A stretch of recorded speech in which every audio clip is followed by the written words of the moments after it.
Hello students, ensure success पर आपका स्वागत है। चलिए आगे की प्रॉब्लम शुरू करते हैं।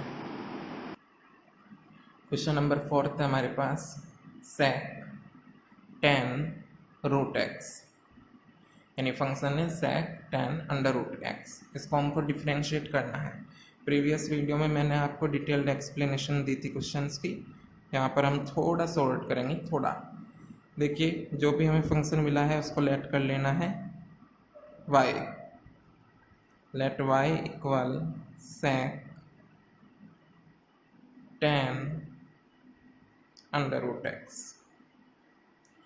फिर आता है on differentiating both sides with respect to x we get, यानी हमें बोथ साइड x के रेस्पेक्ट में डिफ्रेंशिएट करना है। y को भी कर रहे हैं और इस तरफ भी कर रहे हैं।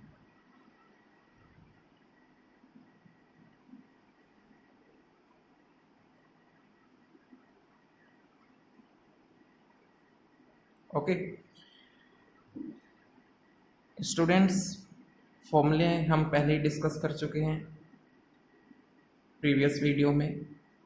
तो आपको पता है कि डिफ्रेंशिएशन यानी D by D x of sec. देखिए, मैं आपको बता चुका था पहले कि जो ब्रैकेट में होता है उसे माइंड में कंसीडर कर लेते हैं एक तरीके से एक्स।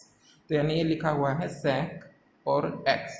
एक्स है 10 रूट एक्स को हमने माइंड में एक्स कंसीडर कर लिया, तो ये है D by D X sec X. और सेक एक्स का डिफ्रेंशिएशन का फॉर्मूला होता है सेक एक्स 10x।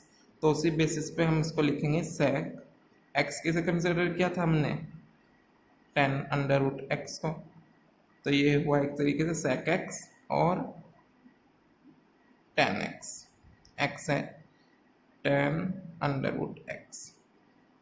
ओके, अब चेन रूल कहता है कि सेक 10 रूट एक्स का तो आपने कर दिया डिफ्रेंशिएशन, लेकिन अब 10 अंडर रूट एक्स का भी डिफ्रेंशिएशन करना है बाय यूजिंग चेन रूल। ये भी मैं डिस्कस कर चुका हूँ पहले। तो D by D X 10 under root X. Okay, ये वाला step as it is, sec 10 under root x 10 under root X D by D X 10। ये पूरा का पूरा माइंड में हमने कंसिडर कर लिया x के जैसे, चाहे ये कुछ भी है।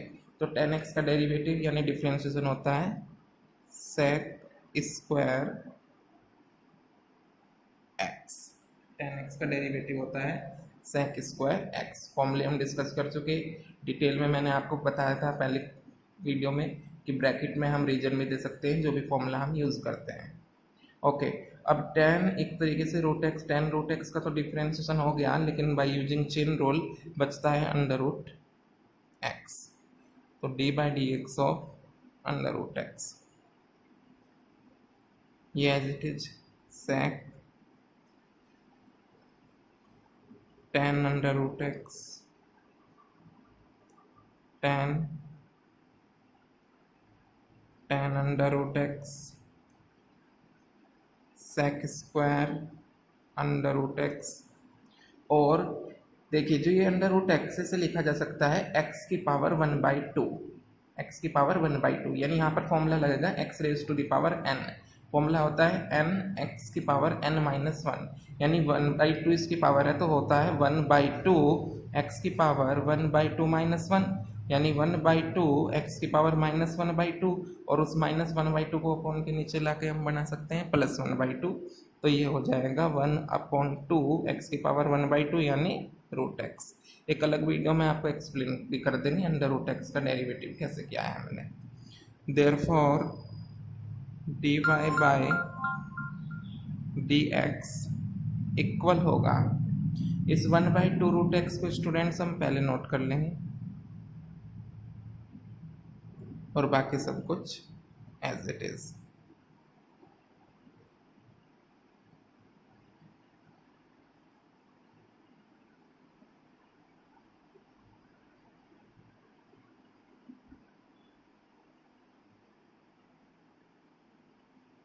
और स्टूडेंट्स, यही आपका इस क्वेश्चन का आंसर है।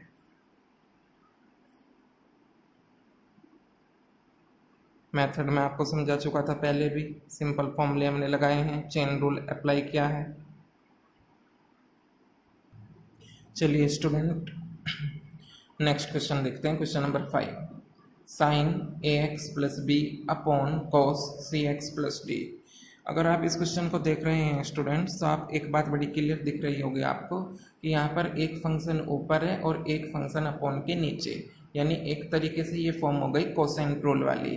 और कोसेंट रूल हमने आपसे पहले ही डिस्कस कर लिया है, यानी एक फंक्शन अगर ऊपर और एक अपॉन में हो, डिवाइड की फॉर्म में हो, तो वहाँ पर अप्लाई किया जाता है कोसेंट रूल। चलिए देखते हैं, सबसे पहले हम इसको लेट कर लेते हैं y।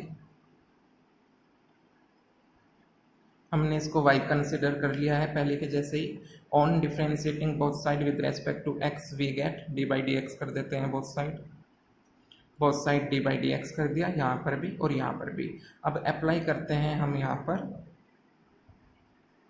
कोसेंट रूल, यानी एक तरीके से ऊपरला फंक्शन को हम न्यूमरेटर कह सकते हैं और नीचे के फंक्शन को हम डिनोमिनेटर कह सकते हैं। तो कोसेंट रूल क्या था, denominator as it is differentiation of numerator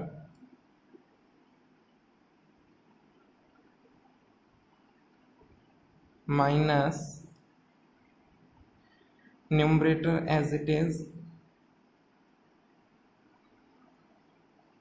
and differentiation of denominator।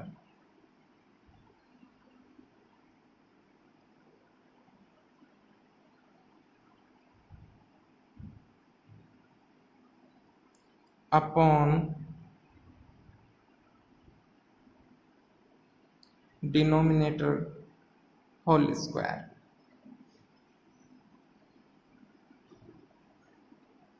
यानी denominator as it is differentiation of numerator minus numerator as it is differentiation of denominator और अपॉन में डिनोमिनेटर का होल स्क्वायर। चलिए करते हैं solve, थोड़ा सा salt भी रखेंगे। देखिए cos cx प्लस डी तो एज इट इज है,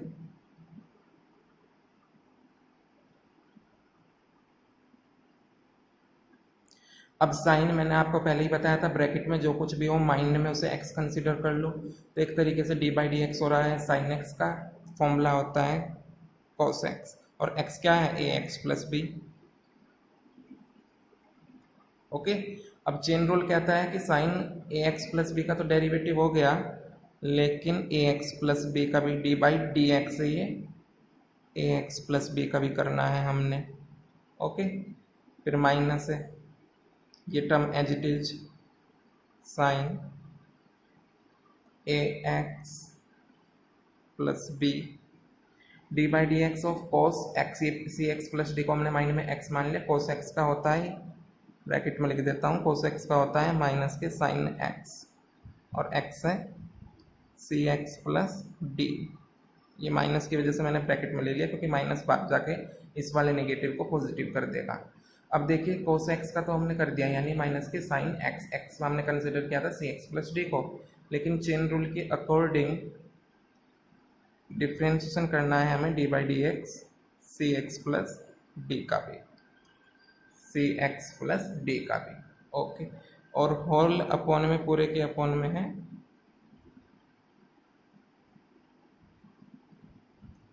cos square C x plus D. ठीक है स्टूडेंट्स, यहाँ पर आपको इसका डेरिवेटिव कर दिया है हमने, ये वाली term as it is sine x मानते हुए cos x, फिर ax प्लस बी का भी डेरिवेटिव करेंगे हम, ये वाली term as it is cos x मानते हुए माइनस साइन x, फिर इसका भी डेरिवेटिव करेंगे हम और होल अपॉन में। चलिए स्टूडेंट्स कंटिन्यू करते हैं, ये हमारा यहाँ तक की कैलकुलेशन हो चुकी है, उसके बाद देखते हैं। स्टूडेंट्स थोड़ा सा ध्यान से देखना, एक स्टेप सॉल्व करके चलते हैं।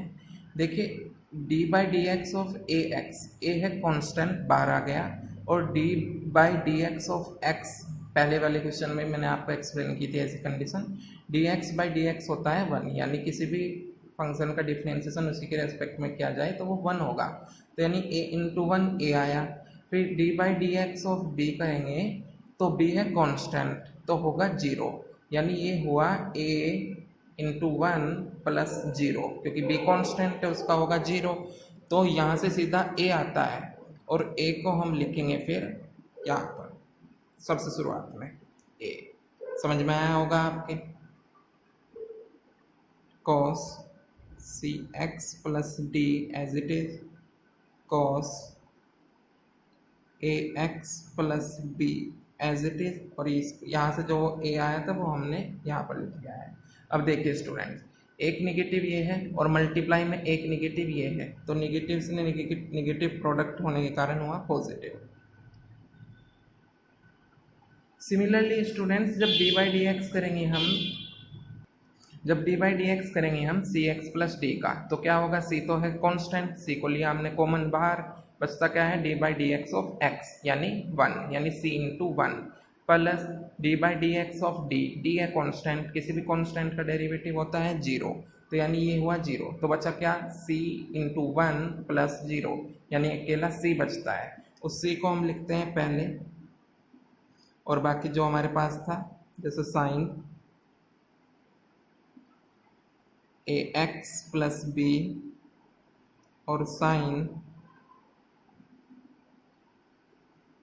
सी एक्स प्लस डी, और ये हमने कर लिया है, और अपॉन में है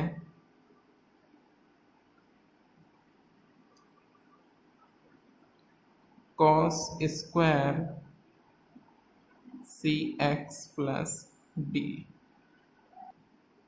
इसके बाद हम कुछ ऐसे करेंगे इसको, a cos C x plus D cos A x plus B, और क्योंकि डिनोमिनेटर तो सेम है दोनों का, तो cos square C x plus D positive C sign a x plus B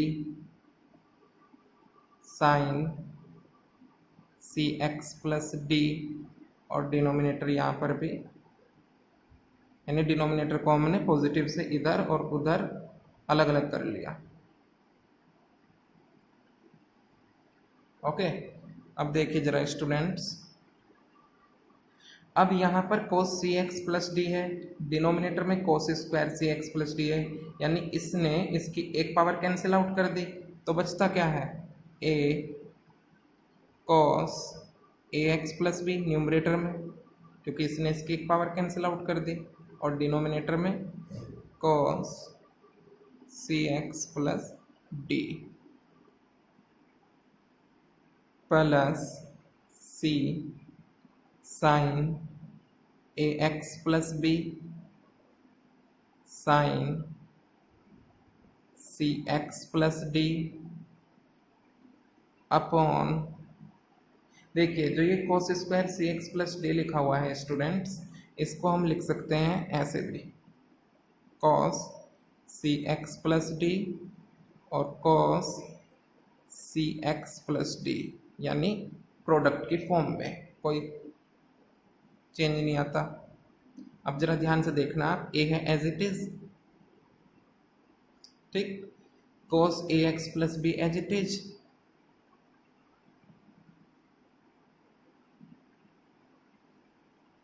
अब ये है 1 अपॉन cos सी x plus d, 1 upon cos सी एक्स प्लस डी, ये ऊपर जाके क्या बनता है, 1 अपॉन cos एक्स क्या होता है, sec एक्स, तो ये ऊपर जाके बना sec c x plus d, clear है ना, plus c as it is sine a x plus b as it is,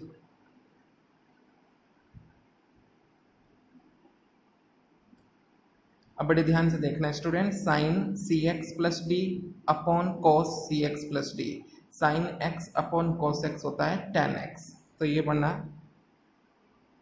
tan c x plus d, लेकिन 1 के अपॉन में cos सी एक्स प्लस डी बचता है, और फिर वही 1 अपॉन cos एक्स होता है sec एक्स, तो ये वाला cos सी एक्स प्लस डी ऊपर जाकर क्या बनाता है, sec c x plus D, sec c x plus D, और यही स्टूडेंट्स आपका आंसर है।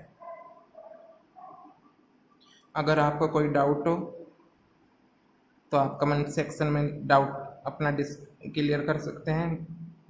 कमेंट सेक्शन में लिखकर हम उसको डेफिनेटली क्लियर करेंगे।